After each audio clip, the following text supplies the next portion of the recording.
Lamborghini. Wedding crashers. Roomba. Apology.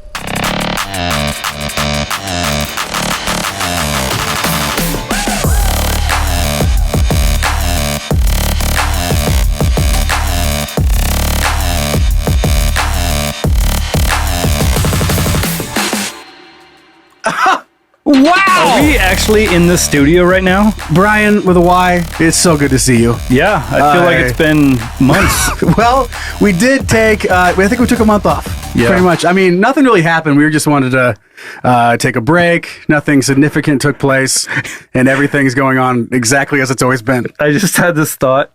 In an earlier episode, we talked about we don't know where we're going to be in a couple of months because we're recording so far ahead. So many things could have changed by now. Mm-hmm. And wow. Wow, didn't see this one coming. No, there was a lot. We were joking about like Halloween and Christmas. Yeah. No, a lot more happened than that. Yeah, it happened a lot sooner than we thought it did. might. Okay, so I've got quite the bag of things. Do you want to talk about something happening in your life recently? We can start there before we transition into the 4,000 things that I have. Or where do you want to start? Yeah, I mean that's fine. I actually lost my dad recently, and so did you. So it's been you kind of knew yours was happening, and mine it's actually the day that I took you to the hospital because I thought you were going to die. Right. With your heart was going to explode or whatever it was doing. We were joking about you dying to the nurses and stuff, and they were kind of giggling, ha ha. And then I got a call. Yeah. And it was the worst phone call I've ever received in my entire life. Yeah, no, it was rough watching you get out of there. Like, I was like, oh my God, what else could possibly happen?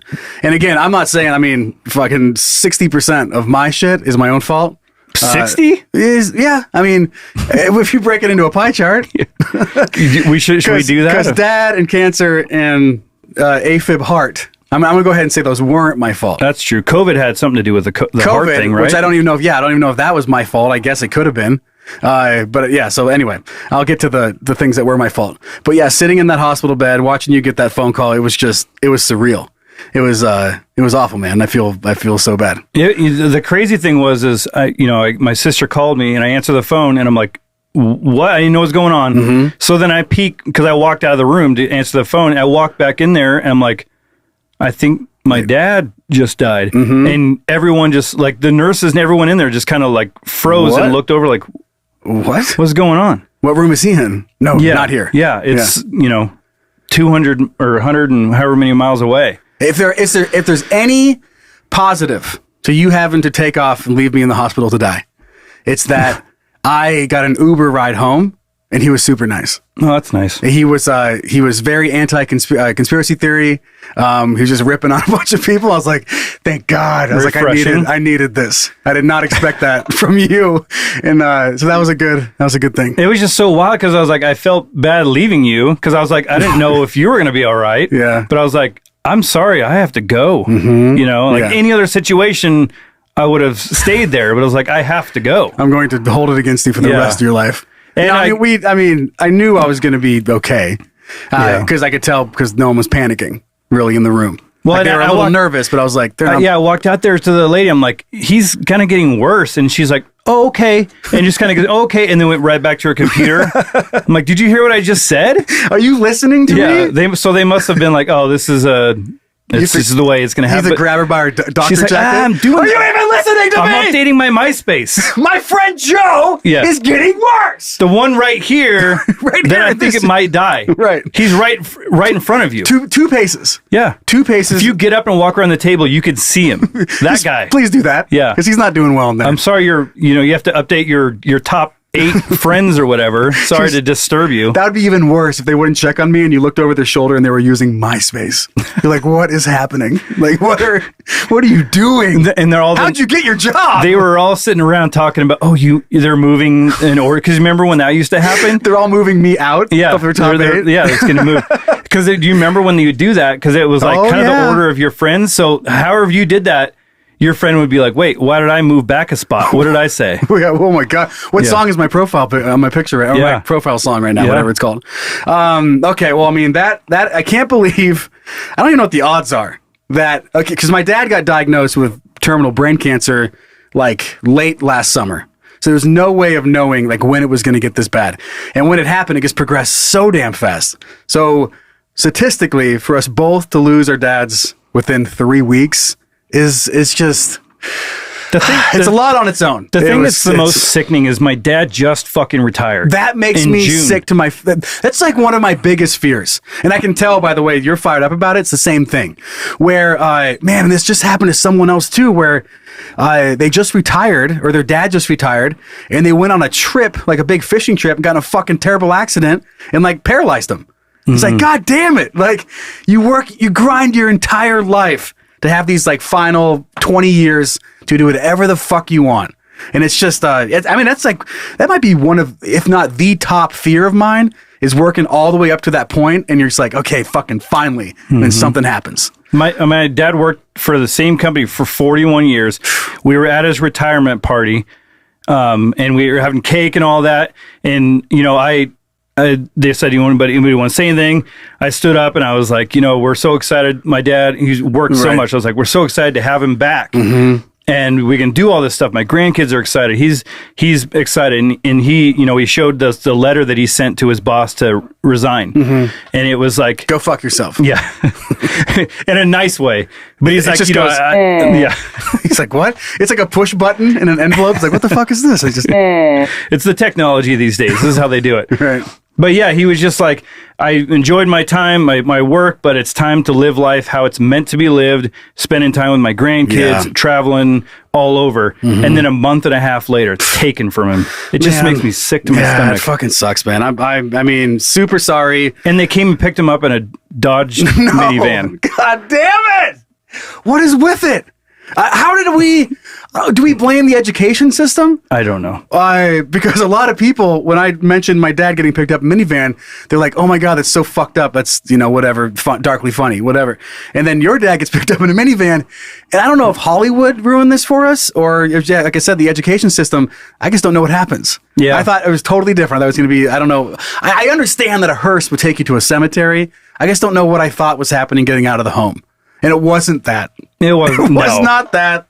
And this van was parked out in front of the funeral home area. Has like the spare tire on the back, the tiny wheel. There was a parking spot outside of the place designated for one car to park, and it was a black Dodge minivan. And I told my sister, "Is that what they came?" She's like, "Yeah." I'm like, "Are you fucking kidding me?" Joe is not going to believe this. That's what I said. Really? I said Joe told me a story about his dad, and I was like, he's not going to fucking believe this because we joked about it, and so I guess it's a thing. It must be a whole thing. And if there is a thing to pick up, I mean, I guess it's a pretty good thing. I guess it's not a pickup truck or something like just like a little like the flatbed, the workbench thing that pulled, and you get a little step comes out to lift your dad into the truck bed. Yeah. He doesn't fit. He's too tall. Had to put a little red flag on his toe. My dad was 6'4". Well, thank God he hit a minivan because his toes have been hanging out the back of a truck. All right. No, it's. I know. Let's get out of here. I'm pulling myself out because I just I'm still sick to my stomach. Yeah. And okay. Well, I'll take over. Of course, my dad passed away earlier in July or end of June. Sorry, I should say. And on top of all of that, there has been some huge shit, all my fault, that went down in my personal life. Some things have been said about me, and I am not going to address that right now. And the main reason for that is it doesn't really matter what I have to say about it. It's over. It's done with. I cannot change it. What I can change is my future. For my kids, to make things as great as we possibly can between Aaron and I. And you can kind of get where I'm going with this if you haven't heard. But yeah, my wife and I are separated, and we're doing everything we can to make it the best situation possible for the kids. Because we both love them. It's going to be 50-50. None of that stuff. No big fight about it. But as far as going into detail and really dragging this thing out, I'm not going to do it out of respect for, like I said, my family, my friends, the ones that are directly impacted. I have already profusely apologized to and made it very clear. So now I am working on me to better myself and understand how I could have possibly did what I did. Because I never thought that was in me. And it was. So I have to work on that, and I plan on doing that, but I cannot let a terrible stretch completely detour or determine or define, is what I should say, who I am. Because I know I'm not that. There is that in me, and I have to figure out how to do that moving forward. So, again, this had hopefully you got it out of your system. Oh, I fucking hope so. I got something, like a life-changing fucking disaster. But yeah, so the house, which is where the studio is, I mean, that's going to Aaron and the kids. Morally, there's not a fucking chance in hell I could just take the childhood home away from my kids. Like I said, she did nothing wrong, so I just can't do it. I don't care. I don't care what it's worth. There's no fucking way. I would not be able to live with myself. Erin is a saint. She is. I mean, there's a reason why we were together for 16 years. She's absolutely amazing. She's going to keep or allow us to continue to record the show in here because the studio is built here. But yeah, so she is absolutely amazing, and she always will be. And I'm going to do everything I can to make it up to her the most that I can in the position that I will be in. But people were asking if we're going to try to work it out, and the answer is fucking no. Like right out the gate, we knew that was not going to happen, and I wasn't going to try to fight for it because that felt even worse. Like, be like, oh, come on, man. It's like, no. Like, I didn't want to be in that. I didn't want to put her in that. I didn't want to be in that. So it's just over, and we're going to move on and move forward. And the ones that are here listening to it right now, I appreciate you, I guess, giving me the chance, or at least understanding that, yeah, good people could do some really bad shit. All it takes is a little bit of perspective. You realize what happened, and going forward, you can only be better. Yeah. I have no choice but to work on the future. I cannot change what happened now. Yeah, and nobody, people involved don't want to dwell on it either. Yeah, Aaron's. Yeah, I'm not going to drag my family. Just continue to drag my family through this. It's just not it. I have, like I said, I'm working through it with everyone that is directly impacted by my actions, and that is the most important thing to me right now. So yeah, we're keeping the show going. And with that said, we do have to note we're going to miss the shit out of Logan, but producer Logan Keith, he still is employed by my past employer. So between working with us and the show is just getting going, or working at a job that supports his entire family, and I would have been pissed if he chose to be here. Well, I was going to fire him anyway. Well, yeah. I mean, that's true. So, yeah. Can you imagine? Like, so we do this whole thing, and like Logan's listening, because I bet you he is. He fucking loved being here. Yeah. And then we're just like, yeah, but then Logan, like, he just wasn't doing fucking things he was supposed to be doing. We just got rid of him. Mm-hmm. He's like, what the fuck? Like, what are you guys doing? He was just stoned out there, just sitting around. Just sitting around, fucking off. Yeah. Yeah. Every time we get done recording, he would delete it. It was just too much. No, Logan, we're going to miss you so much, man. And who knows? There's a lot of future in front of this show. So maybe there's a chance of something coming back down the line. Well, what's going to happen is he's going to have to compete with Ezra for the producing job. Ezra is already trying to run. He is.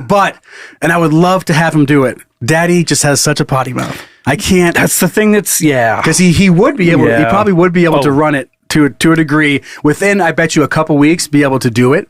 But I don't know. I can't let him hear Daddy say these things. Yeah. I don't blame you. Yeah. I walked up and he just told me all about the brandy sprinkler system. Sprinkler. So like he dives into something. If he wanted to, he could figure out that audio board. He would know it thing inside and out, and he'd be killing the show. But yeah, we can't be saying what we're saying around him. And then before we get on to, I guess, the rest of the show here, but also I want to tell you a story about Ezra. But before we do that, speaking of getting a producer, I know, but a big part of it is just being able to afford to have a producer. What we had with Logan was something that carried over, and it was a deal, paid off how we grew together. However, that's not going to happen anymore. But a huge step into getting a producer that doesn't mind naughty words and talking about dicks, butts, and pussies and stuff like that, is to head over to the Patreon and subscribe. That's it. I mean, that's the only way we're going to be getting a producer. Till then, as you see on YouTube, it's going to look a little bit differently. We don't have anybody to switch the cameras. We don't have anybody to roll the segments. So those are going to be edited in you post. Fucked a lot of shit up. I'm aware. God damn it, dude. Jesus Christ. Leave me alone. I was so excited. We were rolling. We were rolling. And Joe had to just fuck everything up. Oh, yeah. I know. But anyway, so that'd be great. So here's the story I wanted to share about Ezra really quick, and then we'll get off to the shut up, start the show. I'm anticipating that this show will probably be a little longer younger. I don't know right now. So I hope that's okay with everybody, all the kids out there. But this story about Ezra absolutely floored me. This was this past weekend from the time that we're recording this episode. And Ezra likes to go thrift shopping.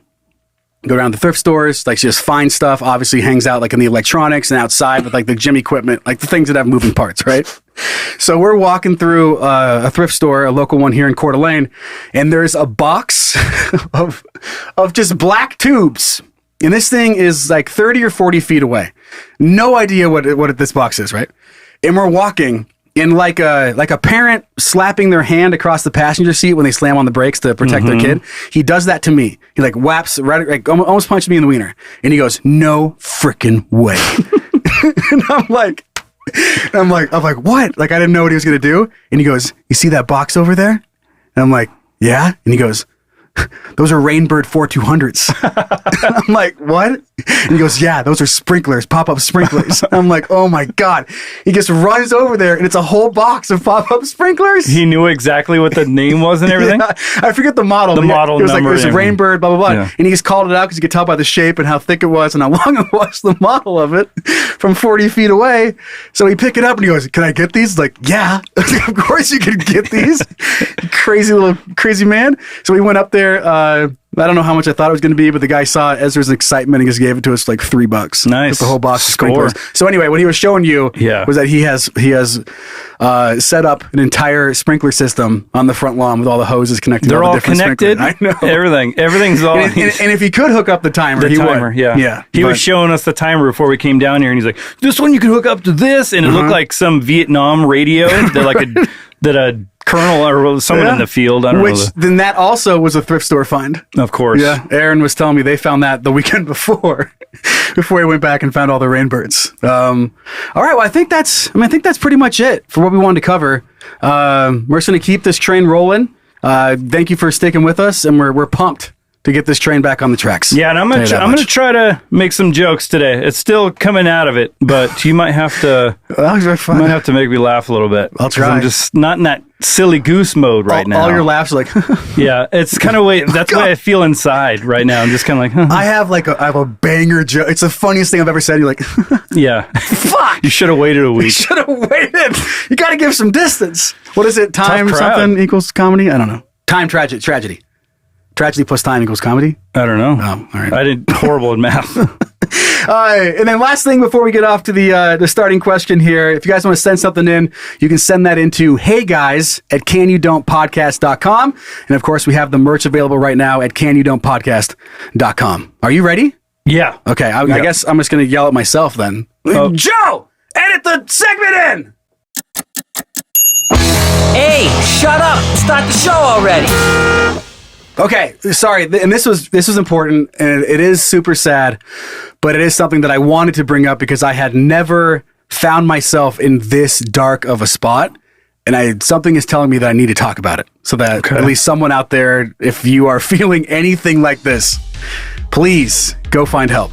So this goes back to when everything that I just covered in the intro came out and was unraveling, and it was broadcasted, and everybody knew. And big thanks to the literal thousands and thousands of people that have written in with messages of support. That's great. Of course, there's the people that are like, fucking go jump off a building, you piece of shit. And those I say, probably, anyway, bye. But thank you so much for you guys sending those in. And I've tried to reply to every single one, so hopefully I didn't miss you guys. But when it was all coming out, dude, it was so scary. And I don't think I was going to do it, but this feels important to talk about. It was so dark, and I was just sitting on the edge of my bed, and I had my handgun like in my hand, and I don't really remember getting it. I wasn't like blacked out. I wasn't drinking, but it's just like this weird emotional part. And I was like, and I remember just sitting there in my train of thought. I was like, who would care? Like that kind of thought. And I just sat there, and it wasn't very long. It was maybe like 5 to 10 seconds. I was like, what the fuck are you doing? Mm-hmm. And I put my gun back in the lockbox. I actually took a picture of my kids and taped it to the front. And then I left my room, and I slept on the couch, and I just watched TV until I passed out. The next morning I woke up, and packed up my guns and brought them over here to Aaron's house. So they were not in my possession anymore. But that scared me so bad. It scared me so bad. And luckily, I mean, yeah, Aaron was very open about it. I told her like after it happened, and she was super concerned about it because, you know, she's awesome. But if you are ever in that dark of a spot, I didn't use it, but I did look it up after this happened to make sure I knew at least what the number was in case things got that dark. But the suicide hotline number is 988. That's all you have to type in. That's simple. 988. But yeah, so I mean, I know that it's sad, and I know it's not very funny at all to talk about that, but the bad shit happens, and I never thought that would ever cross my mind, and it did. So that's terrifying. You know, I mean, yeah, it scared me. It scared me really bad. It's, you know, you gain perspective in everything in life, and you know, when you talk about, I mean, I've been dealing with like anxiety for a long time and never understood what it was, and then I've talked to you about it, talked to a few people about it, and they're like, oh, do you feel this way? Blah, blah, blah. Mm-hmm. And then you realize, oh, okay, it's not so isolating and alone. There's actually a lot of people that deal with stuff. And so once you can kind of get perspective on things, my uncle, who I was really close with, it took his life with a gun. And it's like, he was the happiest guy I knew. Yeah. And so you can get into a place where you're not even in the right mind, and if you can't get yourself out of it, I mean, I get how you can go there. A lot of my personality, a lot of my happiness, I feel like a lot of my purpose in life is entertaining and making people laugh. Yeah. Or making, in any way I want to make their life better. And so when that was completely taken away from me, I mean, that was it. I just felt like I lost my identity. Like it was just fucking, who am I now? Like this is all gone. I mean, thank God I waited it out because, I mean, it's going to get better. I'm going to make it okay, and I know that I'm going to continue to do what makes me happy, and that's making other people happy, regardless. And one good thing, you know, the listeners, it's been majority positivity and support. Of course, there's, you know, the people they're going to leave, and for whatever reasons they have, morally or whatever, that, you know, that's on them. That's fine. Sure. But yeah, it has been supportive. Yeah. And I had tons of support. I've got hundreds of messages in my socials too that I haven't responded to just because I've been isolated from phone and social. Yeah. And I will hopefully get to everyone. So thanks for those kind words too. So yeah, I guess that's just the kids and the silly geese have been very supportive. Yeah, I can't credit it, but that was the very first thing I did after I decided to put it back in the lockbox, was get on my phone and look at more messages. Yeah. Because I had to see, and when it first happened, I mean, there was tons of support, and I think once all the information started really settling in, then it was more and more and more and more support. So thank you guys very much. I'm not sure if that stopped me. I don't know what it was, but it scared me to even go there. You probably thought of me and you're like, oh, I can't do this to Bryan. You can't fuck this up. Then Bryan too? Yeah. Oh, man. Yeah. You just saw my face. What if that was it? Could have been. You never know. All right, so let's move on. Let's try to do some funny here. Okay. This was sent in by our son, Aaron. Are you ready?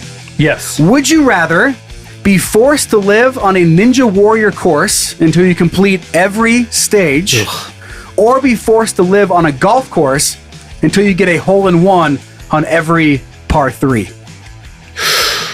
And if you're not a golfer, fuck that. That's really hard. That's really, really hard to get a hole-in-one. I've gotten like even within maybe a foot like twice in my entire life. Maybe a foot. And there's a lot that can happen in that foot.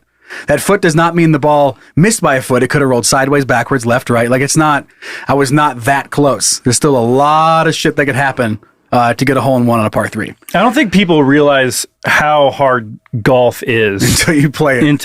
I mean, it's the most frustrating sport ever because you think you're just going to go out there and hit a few balls around. Mm-hmm. And within 3-4 strokes, you are losing your mind. You're hammered drunk in a golf cart. You're breaking stuff. You're throwing things, screaming at the ball. Yeah. Like, what other sport can do that to you? Bowling. No, I'm kidding. I don't know. If you get that mad at bowling, I don't even know what you're doing. Bowling's one of those things where you just show up and you're just having fun. Golf's not fun unless you're good. But there's some people that's the way they are with everything. Well, there's no bumpers on a golf course though. There should be. Because they have a handicap. They have giant inflatable walls. Imagine if out of bounds, there was just like, Boing. there was trampolines all the way down the side and it just bounced off. I like the idea, just like in a bowling alley where some people have the bumpers and some people don't. Yeah. And they and they go down in the gutter. What if on a golf course, me and you, we're really good. We do not need the bumpers. However, we're going with our friend, I don't know, Chad. Okay. And he's terrible, and he needs the inflatable walls on a golf course. And you're like, okay, blow them up, and just which just takes 3 hours. There's a team of people off to the side.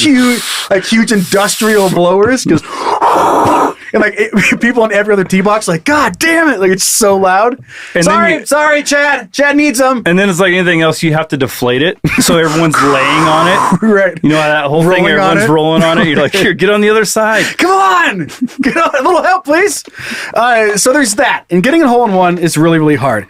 But being forced to live on a Ninja Warrior course, and maybe I know I'm being optimistic here, but I see some of those. I can make it past, I think, some of the obstacles on that Ninja Warrior course. I think maybe all of them eventually, if I get to try them indefinitely. You are going to be in impeccable shape. You are going to be a fucking sexy ass homeowner. Yeah, I mean, I don't know. You get in shape. Yeah. That would still be less frustrating than golfing, because it depends on how bad you have to be. I'm picturing like just an everyday home. Okay. Like I know that like being forced to live on the Ninja Warrior course. So I'm taking this and I'm putting it in like a house situation. But if every house was designed and had Ninja Warrior course to get from the living room to like the bathroom to the bedroom, how insane would that be? Like, oh man, go take a shower. You got to start chalking up your hands. Isn't there water in the bottom too? Yeah. So you could just pee in the water, but then you'd eventually just be urine water. Yeah, I never thought about that. More motivation to not fall in. Just start pooping and peeing in the water. The punishment is way worse. So it's just waste. Now it's wastewater. What they call it, the salmon ladder. That one's always fun to watch. Do you ever watch Ninja Warrior? No. Oh. I mean, I have. I'm more of a floor's lava guy. Okay. But and then thinking about if you're trying to leave the house on time, God damn it, Pepper! If you don't beat the warped wall in 2 minutes, we're gonna be late for school. Run late She's for like, school. I'm trying. Just sweating, just running up with her backpack on. Dad, I'm trying. Push the buzzer. Well, I guess maybe you could run up there, and would you be able to help her up? I'm sure. Because you can't help someone get a hole in one. No. But you could help someone get through the course, like if you're family. I can just throw Ezra through, like, she doesn't have to do the swingy ring toss thing. You just throw him as hard as you can. It doesn't say how you got to pass it, right? You just got to get through it? It says you have to complete it. So you can't fall in the water. You have to be able to do each one. There's no way you can throw your kid across those things. Get out of here. Well, you would get so strong, though. Throwing your kid in the water. And you would probably just work out. I don't know how. You have to be a superhuman robot to be able to throw a child through an obstacle course. Was that... Okay. Until you complete every stage. In my head, I was thinking that's just how you live forever. Okay, no.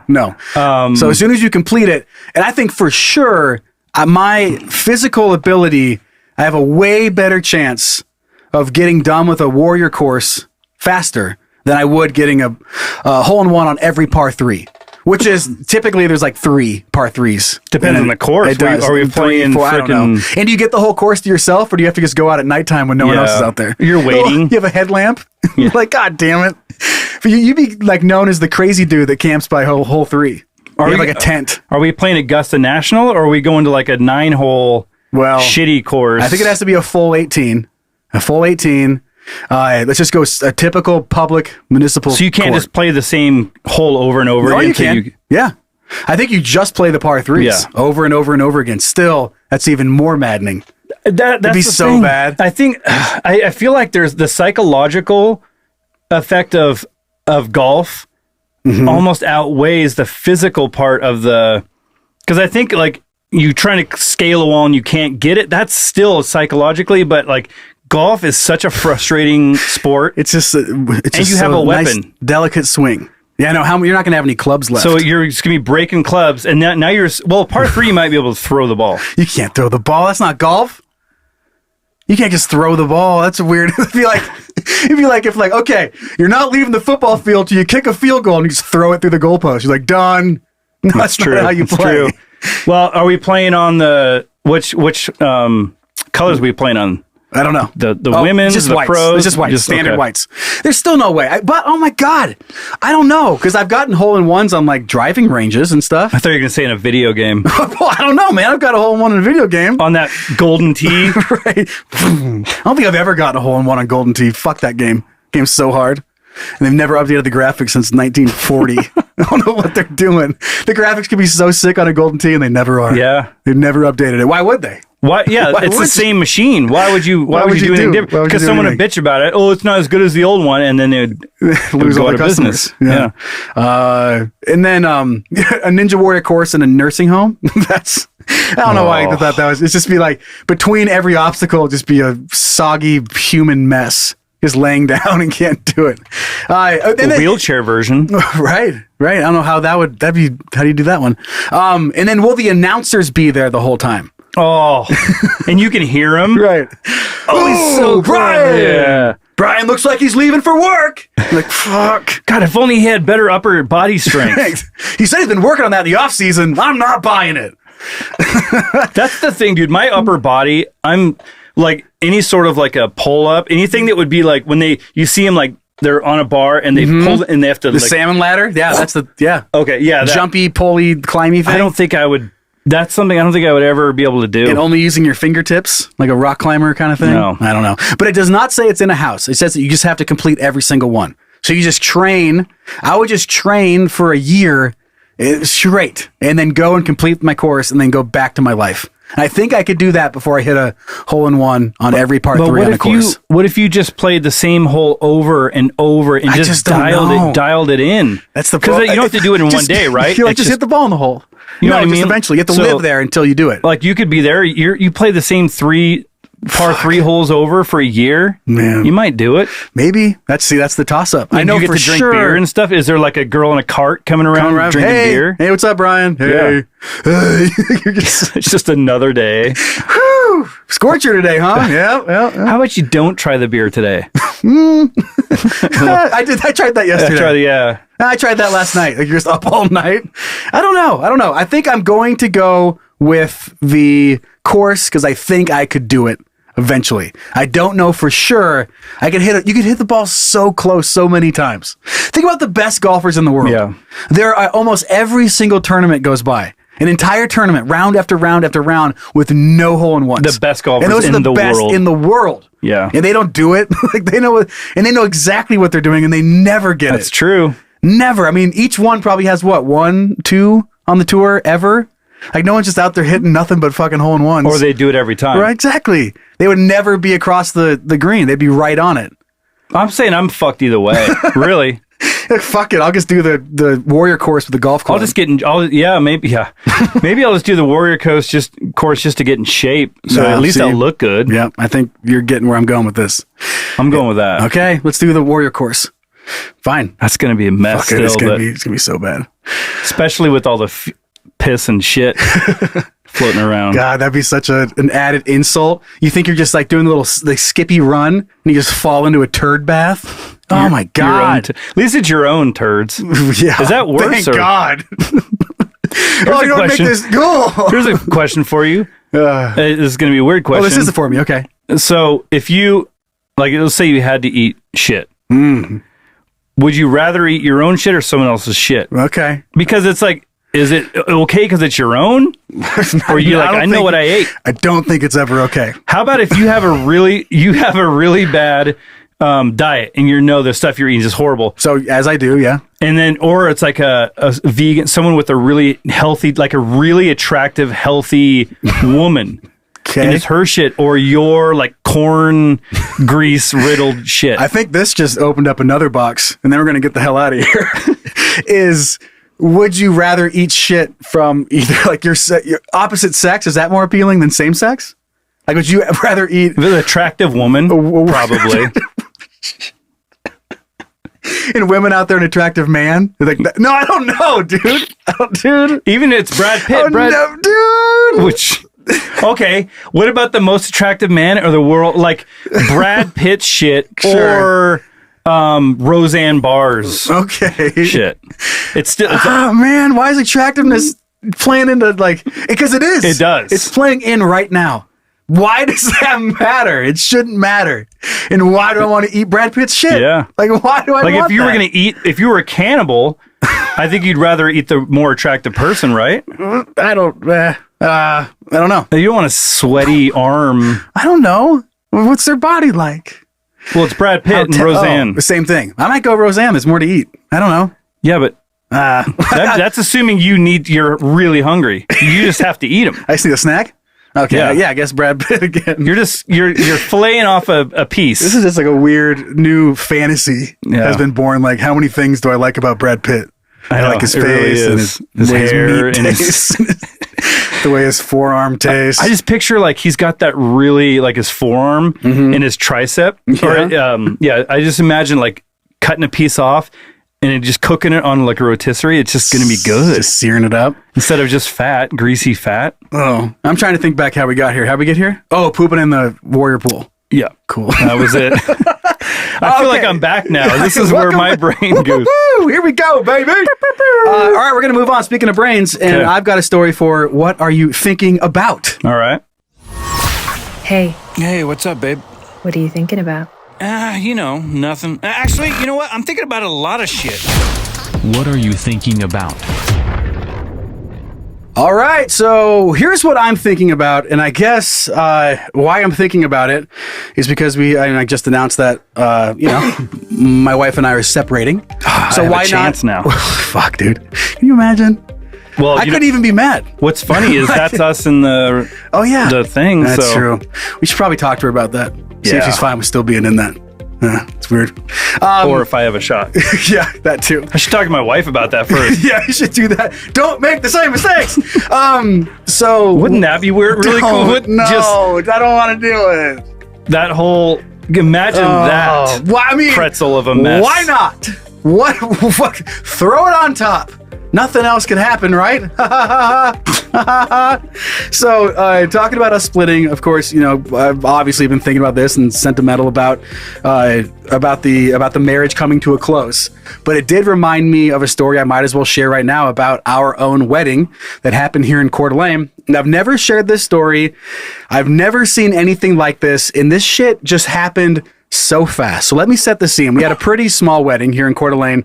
I think there was like, maybe 125. Sorry, I don't know what the fuck's in my mouth. Pubes? It's a bug. It's just pubes. Between segments, I'm just nobbling on myself. Monopoly? Is that a word? Monopoly. So we had a wedding and we got married and it was great and it was fun, beautiful. My dad played all the music and it was all meaningless. It's all meaningless as Aaron walked down the aisle. Like it was perfect. It was great. And then the party time came. And what we opted to do is we had a DJ, but then we also had microphones so that for all the songs, then everybody could also sing along in the crowd. God. Okay. Oh my God. Shut up. We've got family musicians. The whole Paisley clan is musicians. Get out of here. It was fun. And so as the song is playing, you can also sing along and do fun stuff. So all this is going, everyone is having some drinks and really having a good time. And then I kind of, zoned out a little bit and I'm looking across the crowd on the dance floor and I see these two tall motherfuckers. Like they stood out like a couple of pine trees in a meadow. Like they were like probably like 6'4", like they're big, tall dudes. Vince Vaughn and Owen Wilson. Yeah, and I'm looking at them, I'm like, who the fuck are that? Like who are these dudes? And they're like having a lot of fun. I don't know how long they've been there. They obviously love the vibe. The dance floor was right out by the sidewalk, so anybody walking by, like you could see how much fun it was. So these dudes decided to pull, the wedding crasher thing. And they came flying in, and they're like super happy, like dancing around. And then out of nowhere, I see my brother like looks at him, and he goes over and I hear his words, or I read his lips over the music, and he goes, "Who the fuck are you?"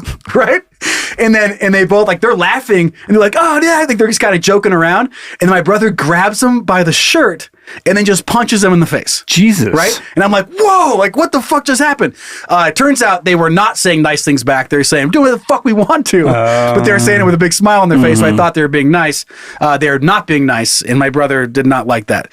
So he punches him and then the other guy starts punching back, right? God. It turns into this big fight on the dance floor. And here is my favorite part, because I didn't get in. I didn't throw any punches. I ended up like pulling people away, but I did not get in any sort of fight. So I'm just kind of sitting back and watching this all go down. And then my half brother is up on the little deck balcony area. He climbs up. No. He climbs up on the railing. Okay. Like a fucking WWE superstar. I'm picturing it. He goes to jump. And he's in his dress shoes, so they slip off the railing. His shins go into the railing, and he front flips onto a table that my grandma's sitting at. It just smashes her instead of like hitting the people that he tried to jump on. So now he's grabbing his side in pain because he just. Grandma's like, "What the fuck is going on?" Right? The music like a fucking thing. And then this one guy was fighting him, and then he got sick of being punched, so he ran and he tried to jump the fence. The fence was one of those spiky fences, so it had like little point on the top. He jumped over and he caught his shorts and underwear on it. So he goes off, he rips them off. So now he's running down the street with his dick out, running from the Paisley family, and he's sprinting away and he's getting chased. I forget by who. I think by one of my father-in-laws being like, "You son of a bitch." And then the other guy that he came with, who wasn't a part of the fight, he was just standing there looking. I look at him and he goes, no. And then he takes off and chases his naked friend. And that was the story of the Wedding Crashers at my own wedding. But dude, I'm not sure what was funnier because we didn't know what happened. All I remember is you saw him and you just saw his butt running away. His white butt. You saw his butt running away.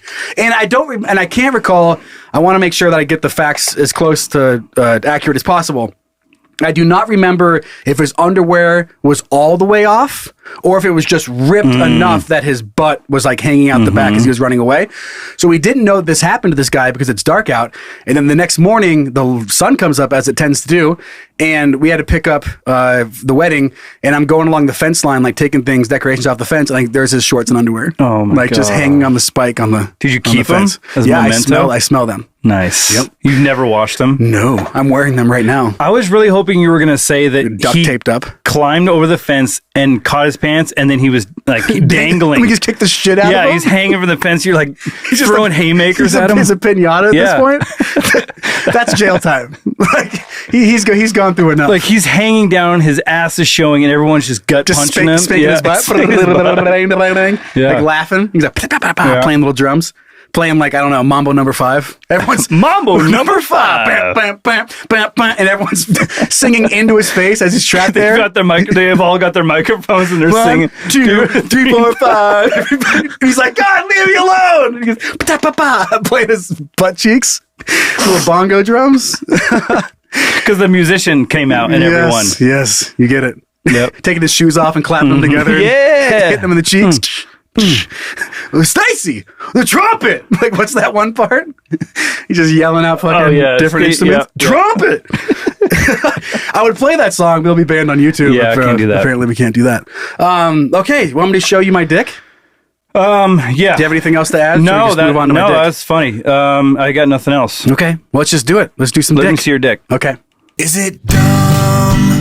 Is it interesting? Is it cool? Then it's dick. Then it's dick. Dick. Okay, so I'm going to take the first story for Dick this week. And as I've had a lot more free time recently, I've been doing a lot of hiking.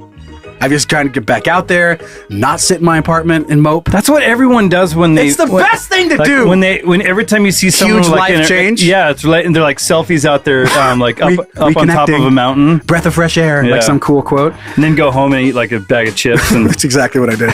I would take that picture on top of a mountain and I have pizza in my backpack to get me back down. I'm not kidding. Literally what I did yesterday. I believe it. So doing a lot of hiking, and then I came across this story of some folks that were not prepared at all for hiking. And I'm going to read it to you here. So it says, hikers left the Texas heat to camp on a cold, rainy Colorado trail. So the duo hiked up Lake Como Road in Colorado's Sangre de Cristo Range on Monday, June 27th, at the Alamosa Volunteer Search and Rescue Team said.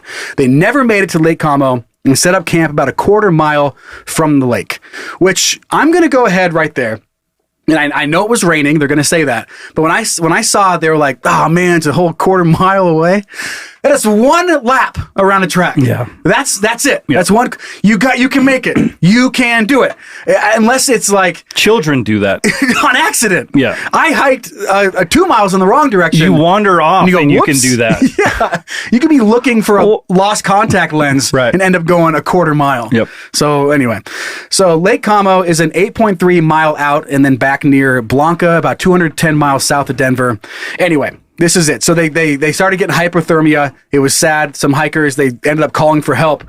But here's what happened. So they took off and they were not prepared. They didn't pack any extra clothing to stay dry. Their tent had no rain fly. The hikers also didn't have any extra food or water, and they didn't have layers to survive the night temperatures.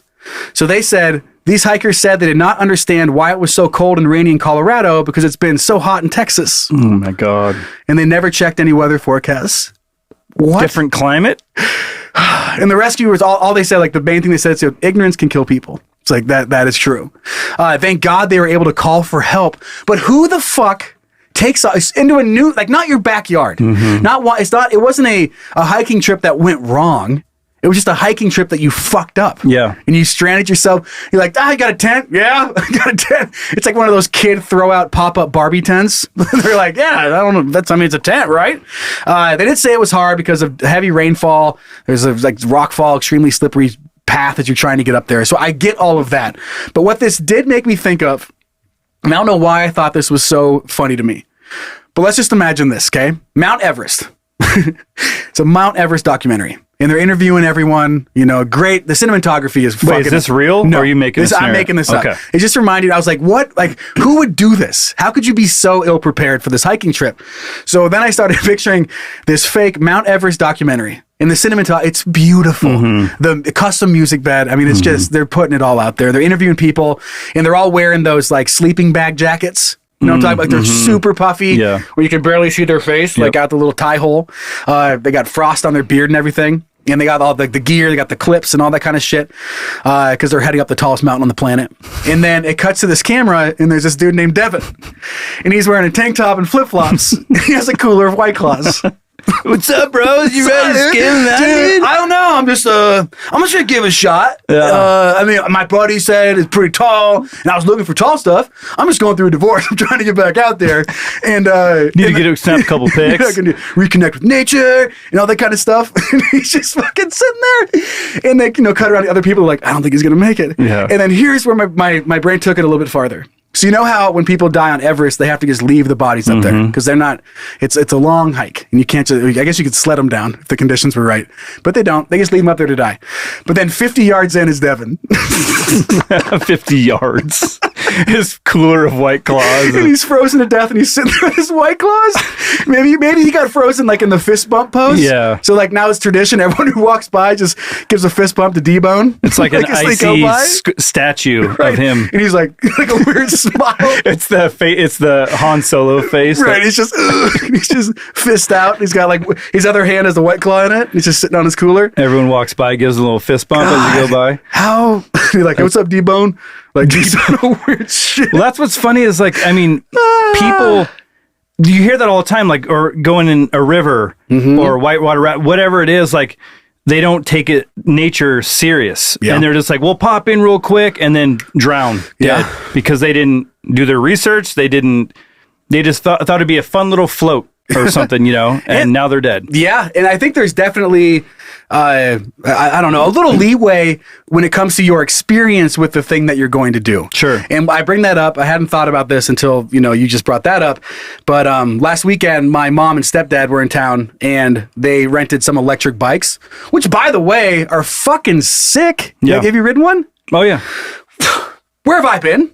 I rode one, but this one was like, it was a tandem bike. So me and Ezra were sharing the same bike. This thing went like fucking 35 miles an hour. And you didn't even have to pedal it if you didn't want to. It was basically a motorcycle.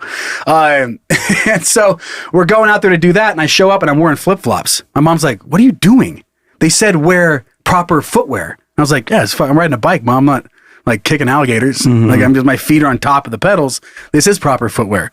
She goes, if they turn you down, because I'm like, they're not going to turn me down. It's like it's a cruiser bike. I'm not mountain biking. And then she's like, okay, well, unbelievable. Unbelievable, Joey. Unbelievable. I'm like, God damn it, Mom. Always. We get there. They're both wearing flip-flops. They rode the guy. They rode their bikes up with flip-flops on. I'm like, fuck you, Mom. But no, then I rode the bike. It was like 29 miles in flip-flops.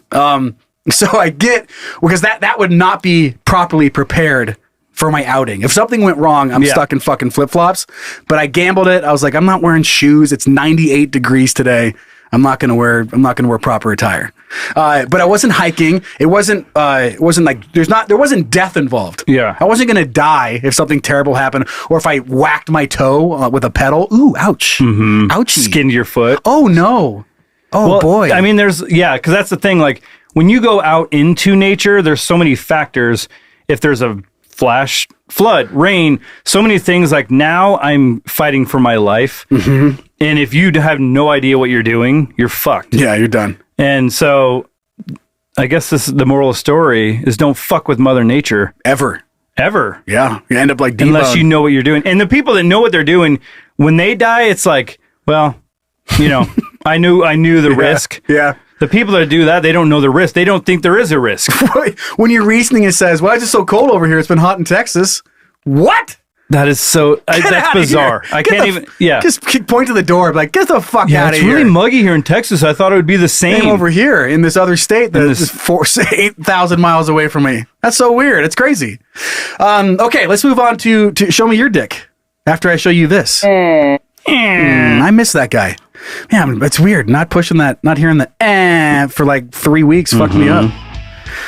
Okay, what's your story? What's your dick look like? Stretch that thing out for me, baby. All right. All right. This is kind of a funny one because we have, I don't know if, do you have a Roomba? Yes, I put googly eyes on it. Oogly eyes. Oh. You call googly or oogly? Googly eyes. Googly eyes? Not oogly? Oogly sounds weird. It might be that. I might be oogly. It sounds creepy. Okay, I guess if you put... I'm going to put in googly eyes. They have to be googly eyes. Versus oogly eyes. Doing the Lord's work over here. Okay, what about Betty Davis eyes? Googly eyes or what? She's got Betty Davis The top question that Google suggested to me, it says, "Is you mean googly eyes or googly eyes?" I think it's spelled them the exact same. No, it's not what I meant. Well, you use a search engine that has the word Google in it. I guess so it's going to be biased. Yeah, they're googly eyes. You're right. Yeah. Okay. Well, whatever. Anyway, back to you. So this story is in Nebraska. Okay.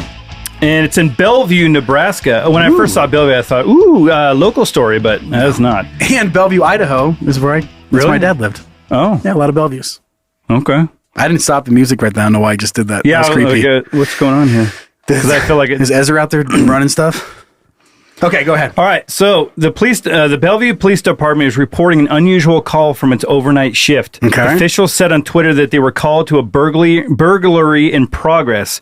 But when the officers arrived, the situation wasn't quite as scary as it was made out to be. Okay. The family reported that they heard footsteps from someone upstairs moving around upstairs. So they're thinking, oh my God, someone's in my house. Oh, yeah. Officers instead found a Roomba vacuum scooting around, presumably doing its job. What if you went up there in the Roomba like had shoes on? He was actually walking. That would be scary. Well, that'd be funny if you had the googly eyes on too, because you walk in there and he would look back at you like, "Hey, man, surprise job." Yeah. Whoa, didn't see you there. Yeah. I get it. What a waste of time for everybody. Dude, the police come out. Imagine how stupid you would feel. Yeah, they kick the door in. SWAT team freeze, and it's like, and the eyes are all bouncing around. Runs right into their feet. Yeah, turns around, and goes the other way. Bumps into the other cop, just going back and forth. Or they completely misread the situation. Go in there, throw a fucking hand grenade at it. That doesn't do it. It just starts cleaning up the shrapnel. It's cleaning up Then they start unloading on it with like an AR or something. It's still going cleaning up the shell casings. Like, God damn, this thing's ruthless. At least that's something to be said for the quality of the... Is Roomba, is that the company that makes Roomba? Yeah, Roomba, it's like one of those things that's like Kleenex. Oh, everyone just calls them a Roomba, but a Roomba is the actual brand, I think. Oh, okay, that makes sense. But it is funny. We've had ours for years, so they are a durable little bastard. Mm-hmm. But it reminded me of this time after we first got our Roomba, we were all in bed, and it was in the middle of the night. Oh yeah. And it just goes, we had it set up to our phone. Yeah, it goes, no, it wasn't even like a positive sound. It wasn't like, boot. It was like, like battery died. Roomba cannot connect to Bluetooth.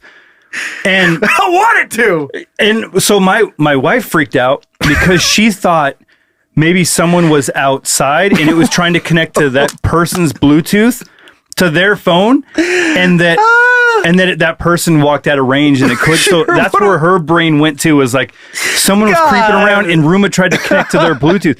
But then when you're sleeping, I love it's 3 o'clock in the morning.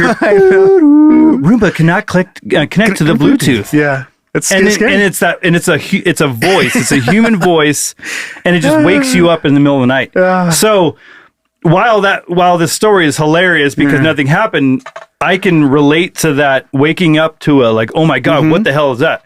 And it was just Roomba doing Roomba things. I have 2 things to add to the story. One is that our Roomba, no matter how much I worked with it on it and tried to set its schedule, every single Wednesday at 4 in the afternoon, it would go off on its own. And I couldn't fucking change it. It wouldn't change back. No matter what I did on that day, whenever it just kind of plugged itself back in, it was like, fuck it, I'm going off at 4 on Wednesday. Your Roomba's on the spectrum. It's like, gotta go at 4. Gotta go at 4. And then Ezra's like, it's going again! Like, he's just like screaming. Like, he gets scared the whole house. You like, throw him into the lamp because it woke you up. Get up here! Just throw him into the nightstand. And then I also love where, like, your brain as a human goes when you're like in that scared state where your wife.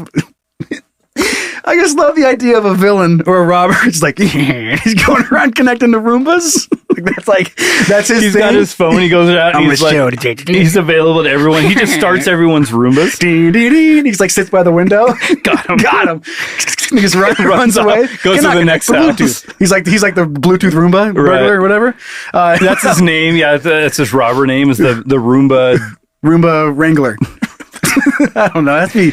What's funny about it is like the only thing he's doing is getting your house cleaned. It's like one of those. It's inconvenient because it wakes you up, but it actually is cleaning your house too. It's funny you say that because one of our petty beefs this week actually has to do with something kind of in that vein. Can't wait to dive into that. An unknown segue. Are you ready for it? Yeah. Okay, let's do it.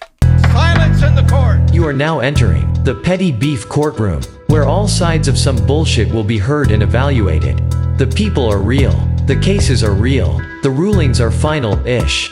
This is Petty Beef.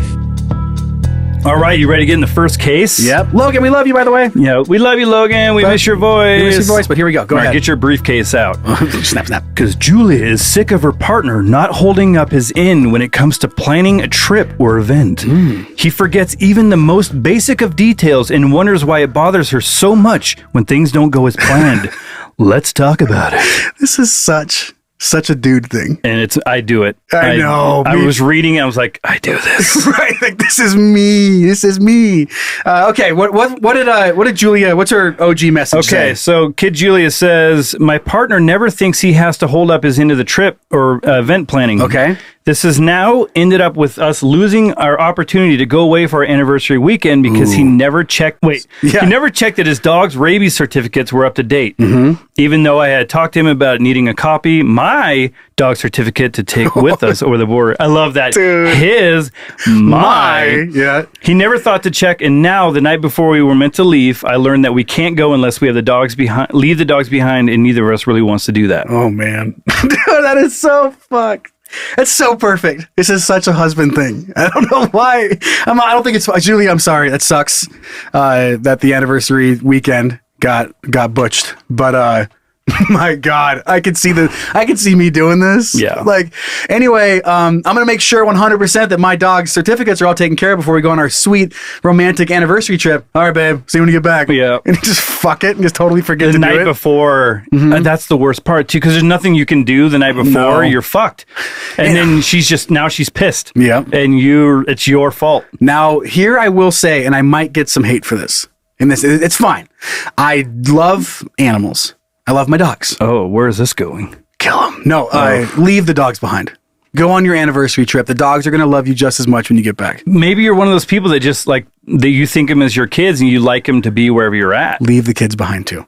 Everybody true. everybody stay at home. Yeah. I'm leaving. Yeah. I mean, but they're not. I don't care if you think about them as kids. They're not kids. I think so the leave them at point here, home. though, is that he probably does this sort of thing All the time. This is Right. just one example of when he really fucked up. Okay, because honey, we're leaving the house. I'm going to put my pants on. Yeah, Like, yeah. okay, you got Yeah. it. And he walks out. Oh, Your pants are still hanging on the thing. you got it, babe. Yeah. And, oh, damn it. Always walks out without his pants on.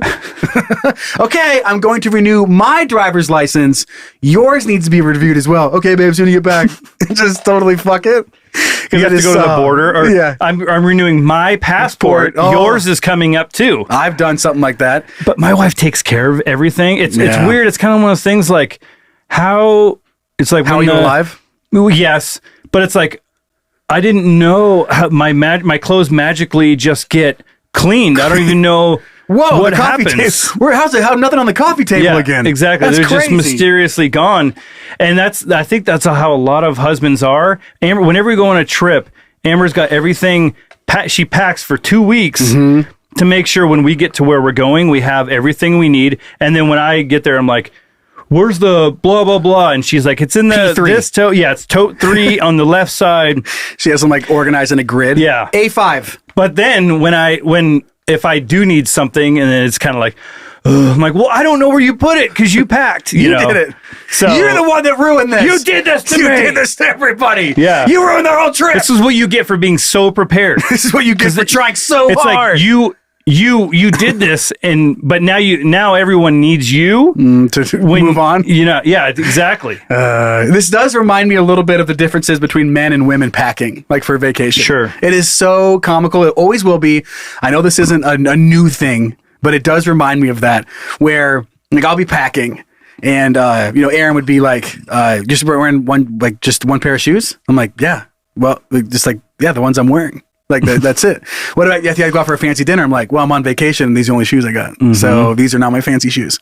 Okay. You bring any button ups? Yeah, one. What if it doesn't match? You're like, then it fucking doesn't match. But I'm not. That's all that's going in this suitcase. I'm not doing this. I count. How long have we gone? 3 days? Cool. 3 shirts, 3 socks, 3 pairs of underwear. Not 3 shoes, 1 pair of shoes, 1 pair of pants. That's fucking it. What if something gets on your pants? I guess I'll have some dirty pants. Yeah, then I have a stain in my pants. Right. That's it. I'm not packing multiple things in case I drop a hamburger in my lap. That I haven't done that in like 30 years. So I'm probably not going to do it on vacation. I do it all the time. So when I go, I buy like a new pack. You know this. I just buy a pack of shirts, like a pack of clean white shirts, and I will spill on them immediately. But I have 4 or 5 other ones. Yeah. So that's what I do. I throw in, like, when we went camping, I had 2 pairs of shorts, one for just wearing around, one for swimming, and I had like 4 or 5 swimsuit too. I'll bring that too. white shirts. Yeah. And then that was it, and some flip flops and a pair of shoes in case we walked somewhere. Yeah. And then she packs for both boys, herself, and you, and all the food and everything. All I had to do was just get some clothes for me in my bag. You had to wake up. Yeah. You had to wake up and like drive the family to the airport. And honestly, it's just like she'll pack everything. All I have to do is like Tetris everything into the truck or the car. And then I'll be doing that and it won't fit right. So I'll start screaming and yelling and getting pissed off. And then she's like, oh, just let me do it. And then she does it. And then all I did that day was bitch and moan that I couldn't pack it in, and she got it packed in. So I really did nothing for the entire trip. Right. Well, I mean, I think that is going to play true for a lot of marriages and relationships. And I don't know exactly why that goes out that way, but because men and women don't belong together. I know, we've covered that. Jesus. So, but Julia, I get what you're saying, but I just don't think it's going to change. So, no, you know who you married. Right. Well, that can change too. Yeah. Like maybe he used to help. Maybe he used to cook. And now he doesn't do shit. And you wish you were never in this terrible place. Well, maybe she just started doing all of that and she liked doing it. So he was like, all right, you can do it. You like doing it? Yeah. She's like, no, I just do it. And so, oh, sorry, I misread the... I love it. It's like, well, you just love doing the dishes so much. I didn't want to step in and take that away from you. I'm doing this because you won't do them, you ass. I thought that was your favorite hobby. What? Loading the dishwasher is not my hobby. It's like, I like whittling. You like doing the dishes. Right. I thought we had it figured out. Whittling? Something. I don't know. Like the old common backstory of Big Whittler. Yeah, he goes out on the porch and just whittles while she's doing after dinner. He whittles himself a toothpick after dinner on the porch, and she's in there doing all the dishes. Whittle a toothpick? Yeah. I love the idea of starting with a big ass stick and then down Giant to stick. instead of just taking one piece off and making a toothpick, all the way down to find one toothpick. He has like a giant log and just he takes it on a lathe, lays it all the way down, and then whittles it down into a sharp toothpick. Can you help me with the housework? Yeah, 1 second. I'll get everyone done whittling. He's got his lathe going. He's just. I didn't know you were a whittling enthusiast. I like you. I want to learn more about this. Okay, whittle me this. Whittle me this. Whittle me this, Bryan. Whittle me, Bryan. All right. Okay, here's the second case. Ready? Yep. Parker's girlfriend will often stop doing chores will often start doing chores or blasting the TV first thing in the morning. He appreciates her helping around the house, but doesn't think it needs to be done at the ass crack of dawn. What do you guys think? This is the men and women thing. I know. It really is. I'm keeping the theme going. So here was the original story. It says, hey guys, while I do appreciate my girlfriend vacuuming our house regularly, I wish that she did not vacuum at 6:30 a.m. when I am tired and especially irritated by loud noises. Is it unreasonable for me to think that vacuuming could happen later in the day when I am not half asleep? Additionally, it is not just vacuuming that early. It is the Real Housewives yelling at each other first thing in the morning because for some reason she watches that instead of the morning news. Okay. So we got here and this reminds me of when like your kids want to help with something. Like you appreciate it. It's cute and they are trying to help out, but you also know they're going to absolutely fucking butcher it. Yep. Like they're going to do a job that you're like, that's great. All right, now go play. Then you just fix the stupid shit that they just did. But you want them to help out. How do you tell them no when they want to help and be with you? Yeah. Right. So in this case, you could fucking vacuum then, sir. And I think that would be the trade-off that I would, or that would be how I would approach this argument. If she's going to vacuum at 6:30 in the morning, which I get it's annoying, but if you don't want her to do that, when you wake up, you better fucking vacuum then later in the day. Because she's wanting to do it at a particular time. But the 6:30 in the morning thing is a little steep. I don't know if he's exaggerating. If you live in an apartment complex, I would burn down your unit if I was next to you and you started vacuuming at 6:30 in the fucking morning. Like, sorry. It's like, nope, you can't do that. So I get why he's mad. If it is truly 6:30, that's way too early. But if it's like, 8, I think that's okay. There's a lot to unpack here, man. I know. Because it's lifestyle. It's a lot to suck up. Lifestyle, work schedule, laziness versus, what's the opposite of lazy? Helpful? Useful? No. Motivated? Energetic? Okay. So let's play out a couple scenarios here. Maybe she works odd hours and she likes to wake up, or maybe she's a person that likes to wake up early in the morning and he likes to sleep in or whatever. It sounds like it. So she just gets bored and wants to clean.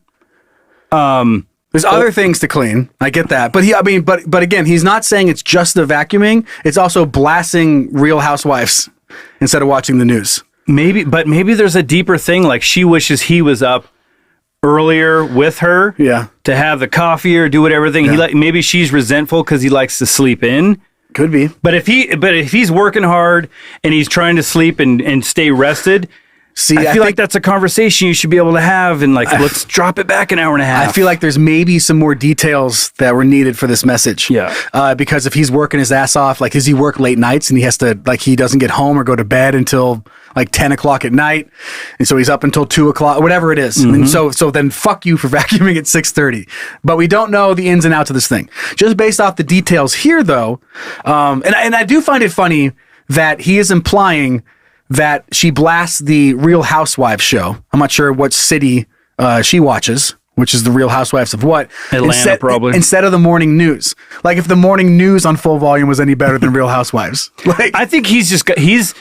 Coming up next, from the White House, Joe Biden falls asleep on the stairs. Everyone's yelling. Yeah, it's just like, I don't know what to think about that. Well, I'll tell you what to think. It's just super loud. He's like, music to my ears. Some of those things can be when they get in a feud. I'll tell you, Jerry. Yeah, exactly. But I feel like there's some deeper stuff going on here. Maybe he probably just cannot stand that she watches Real Housewives, so he hates that show anyway. He's like, why would my girlfriend what's wrong with her? Why does she watch that show? I like to be informed with real stuff. She's watches that. Fantasyland. To me, that feels like there's something going on there because blasting that real, like calling out that show. You must hate that shit. I feel like so that there's something there. There's something more. Yeah. The vacuum at 6:30.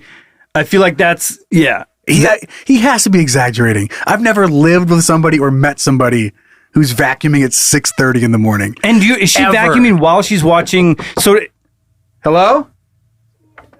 Oh, Ezra, what's up?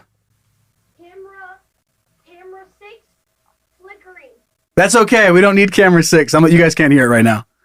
Ezra is out there monitoring the cameras right now. Thank you, buddy. That's just Brian's computer, and we're not showing it, so it's okay.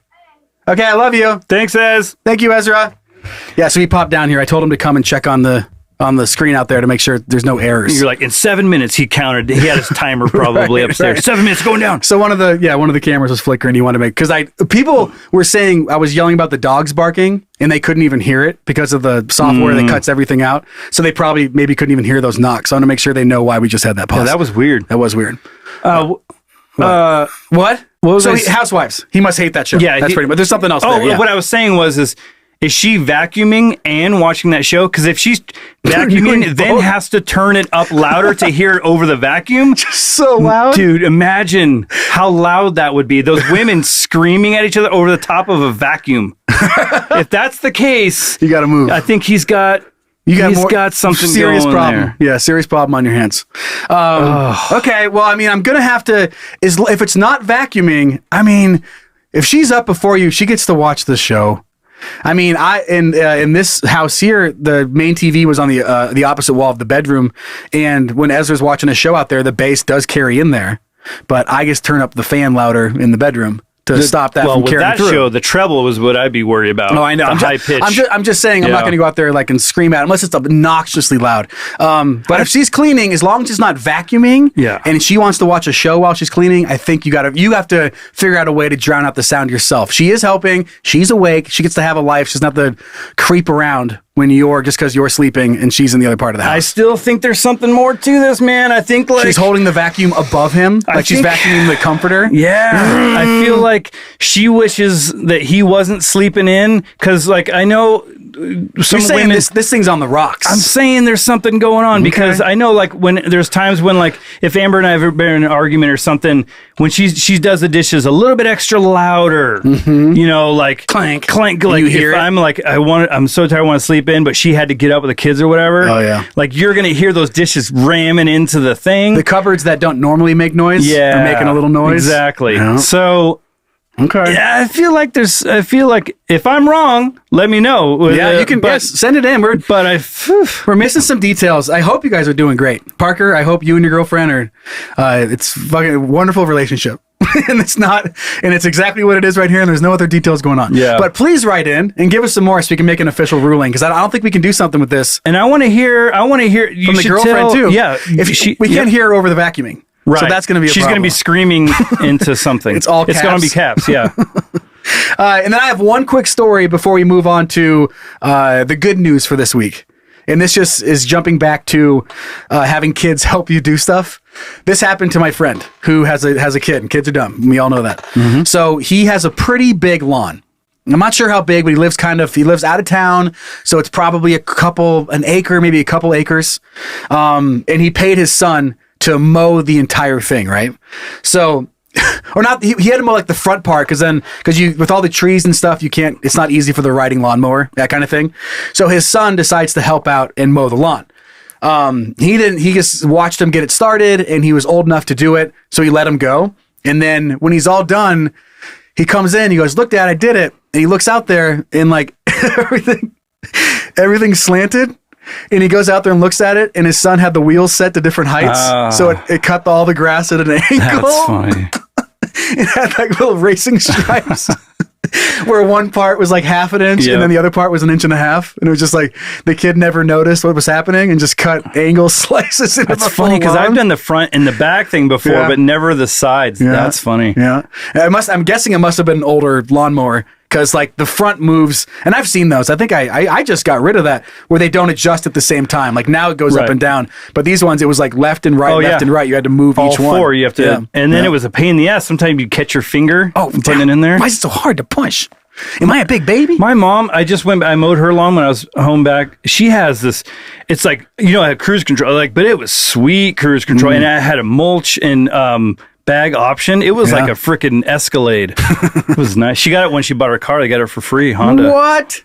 I never even thought about buying a car and having them toss on a lawnmower. Yeah, that's what they did. And it wasn't like a piece of shit lawnmower. It was like a doozy of a lawnmower. It sounds like best lawnmower I think I've ever touched. Yeah, laid hands on. Yeah, I almost wanted a CRV just to get the lawnmower. I'm not. I mean, we don't have time to go into this, but now I'm just thinking about weird shit you can wrangle into a car sale.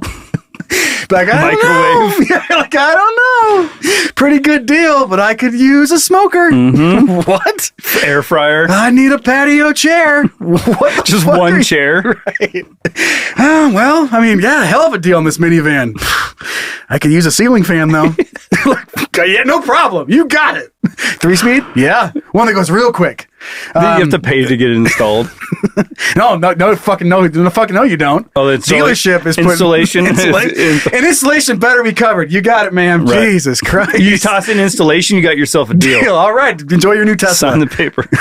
Like, okay, enjoy your Lamborghini. Like you're buying $100,000 ceiling fan. You won't buy it unless they pitch in with a fucking toss in a ceiling fan. I love that because it's like a CRV is kind of one of those things like, is it a CRV or one of these things like it's like a middle class kind of car, like maybe a lawnmower could sway you, but if you're going to buy a Lamborghini, like a Bugatti, but you're like, you throwing that ceiling fan, you got yourself a deal. Could use an air fryer. They're like, what? Fuck, fine. It's like $300,000 on a car and a $60 air fryer is going to just. But you know what would look really good in this car? What? New pair of shades? Yeah, one of those window shades. It's like American flag and an eagle. One that looks like Lightning McQueen. Yeah. You're like, all right, fucking, you got it, buddy. Ka-chow. Okay. Ka-chow. All right, let's look at some good news. You ready? All right. Okay. So you're telling me there's a chance? Hooray, we aren't doomed. All right, so this was a story I came across and had to put it on the show because it is so nice, and it just reminds me that everybody's terrible, and it's out of Florida. So sometimes a good thing happens in Florida. Man gave away $13,000 to strangers to spread mom's message. In a world full of cynicism and negativity, some small but persistent acts of kindness by people can offer hope. A Twitter thread, which is now going viral, has shared one such story of a man who gives money to strangers in a hope of spreading the message of universal love.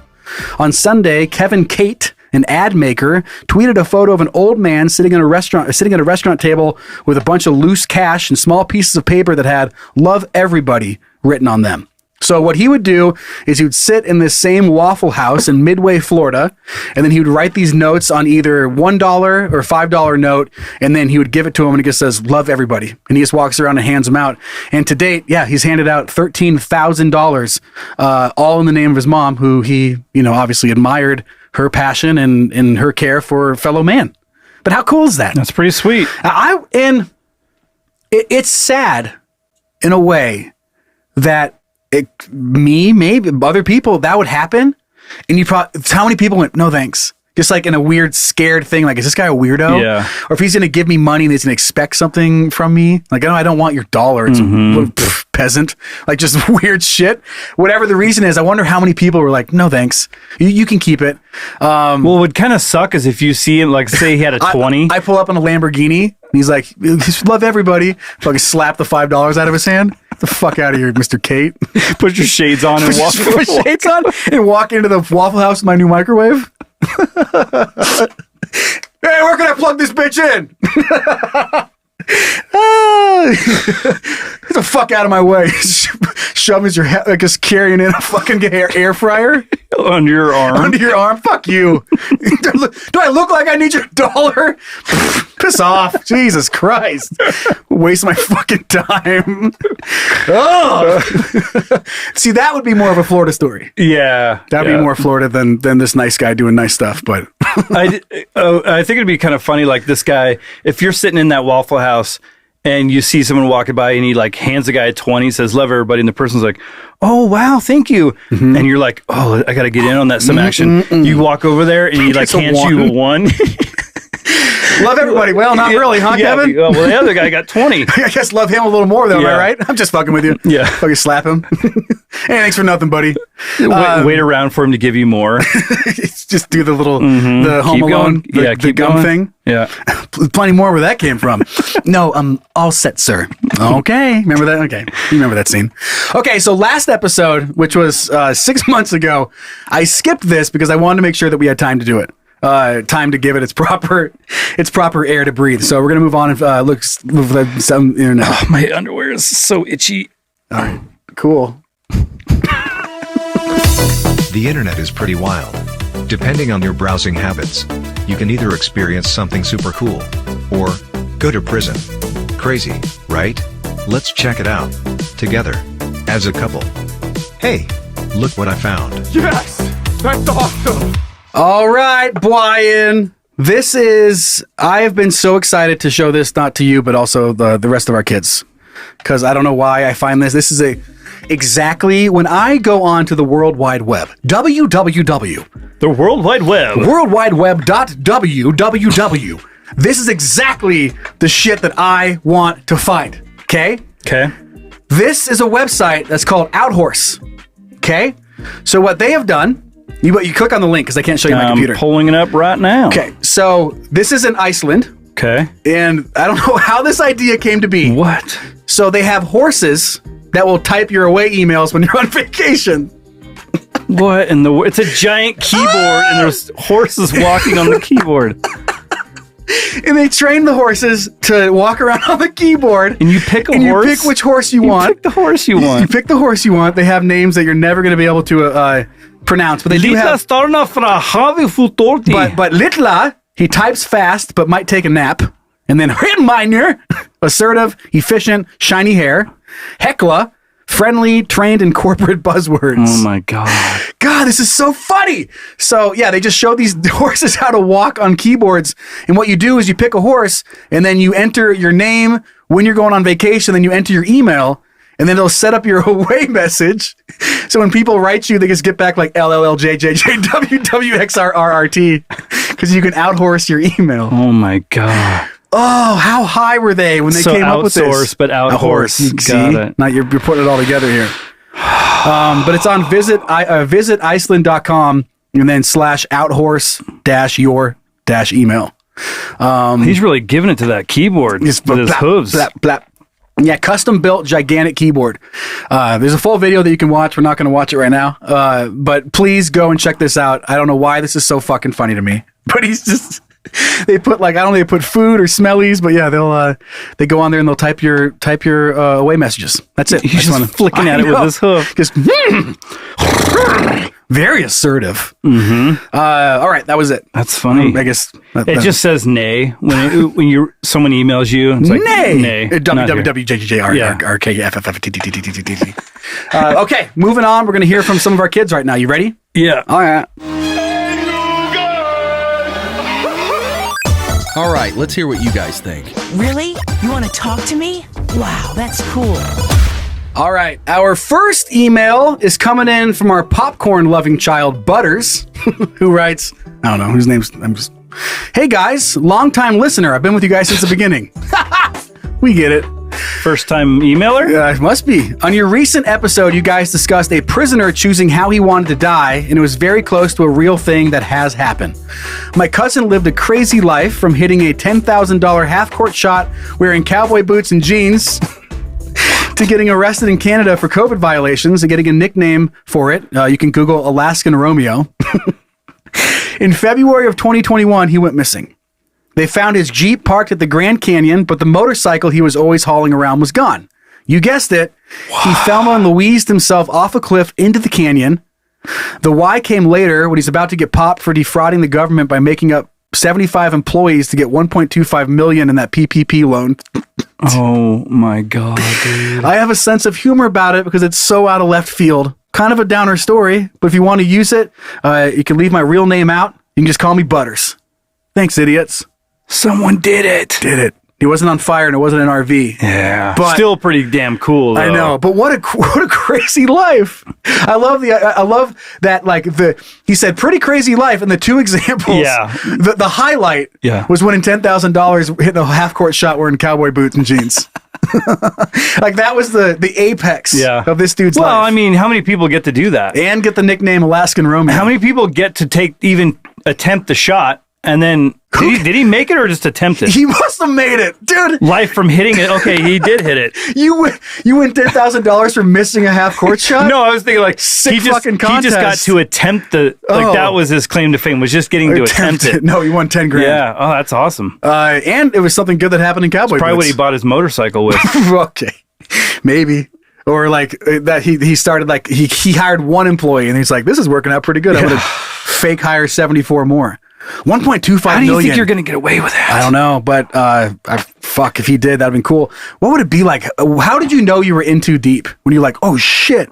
Like when it actually worked and 1.25 million? Did you do anything cool with that money before you yeeted yourself into the Grand Canyon? So many questions.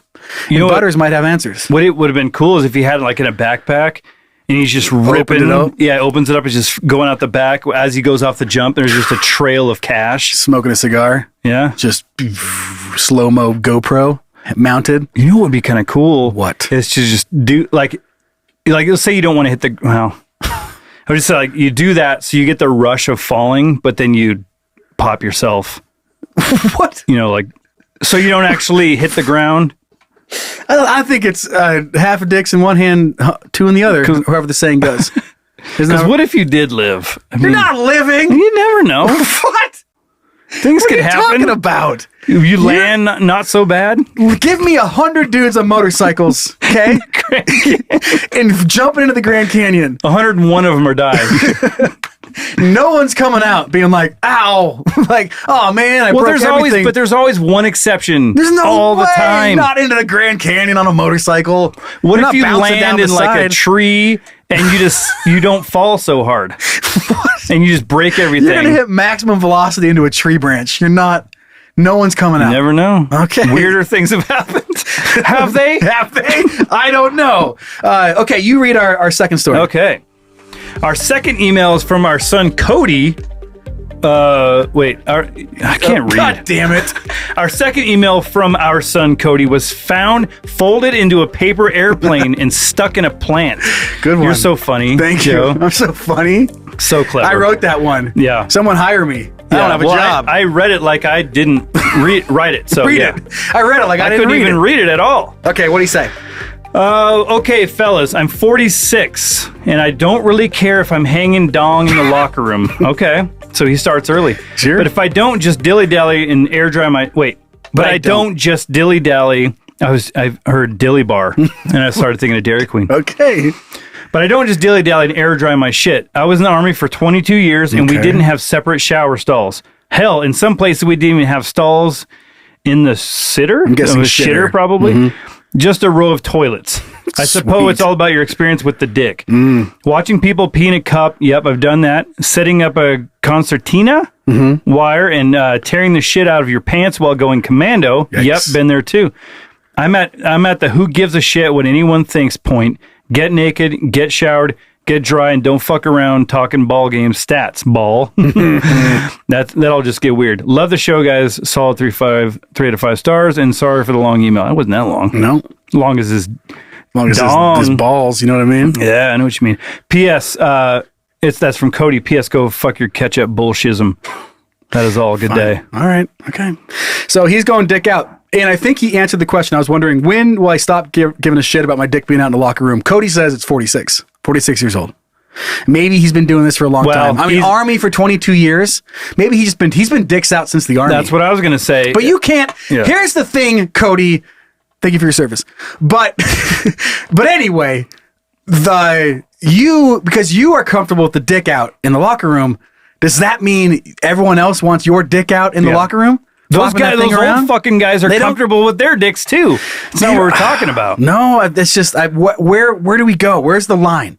And I guess he's saying just get your dick out and fucking dry off and get your pants on. So don't stand there, hands on the hips, being like, "How about the M's last night?" That's the difference. Lost another one. If you're taking a shower, you get over there and you're standing there naked with your towel, and you're kind of like, even if you're drying your hair, you're drying your legs, and you're standing there naked, fine. But it's just it's the casual, okay, I'm not even drying off anymore. I'm just standing here having a casual conversation. Yeah. That's the weird part. That's the part, okay. Yeah, if you're just standing there and you're actually in motion doing something. Like cartwheels? Getting dressed. If you're making jumping some jacks? attempt to do something. It's not weird. He's doing jumping helicopter. Helicopter? Yeah. I've never heard it. I guess helicopter. Yeah, I have a song called Helicopter. It's funnier and better. Yeah. See, you're funny too. That's cool. Yeah, that was way better than your line. I know that. Fuck.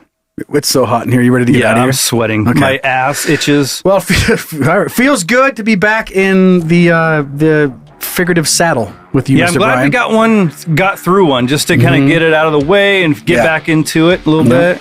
Yep. And again, you can support us on Patreon. Everybody, all the silly geese that are on there right now, thank you so much for your support. That is going to be the main way for a very long time if this show even gets to keep going.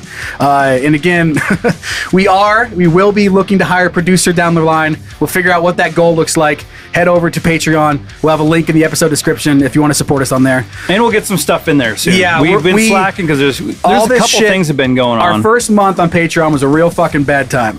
Yeah. We did very little bonus content. That's not the way it's going to be. It's going to be a lot of fun there, so keep your eyes peeled for that. Something you want to see on the show, email that to heyguys@canyoudon'tpodcast.com. Rate and review us wherever you listen to podcasts. And that's pretty much it.